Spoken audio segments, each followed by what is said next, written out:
Welcome to Material UIX. Locate the downloaded zip file on your computer. Now, right-click on the file.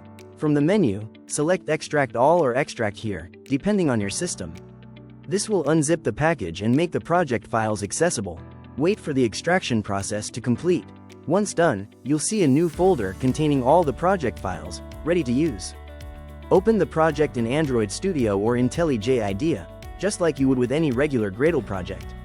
Browse and select the project's root folder, the one that contains the app and Gradle files. Make sure you are connected to the internet, because Gradle needs to download all the required dependencies. Gradle will usually start syncing automatically, but if it doesn't, just click on Sync Project with Gradle files at the top. Wait for the sync to finish. This may take a little time on the first run. Once the sync is complete, you can build and run the project on an emulator or a connected device. Let's switch the view in Android Studio to Project View. Now you can see the app folder.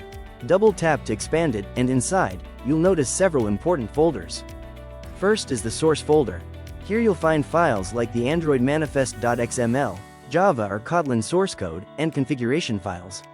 Next, we have the res folder. This is where all your app's resources live.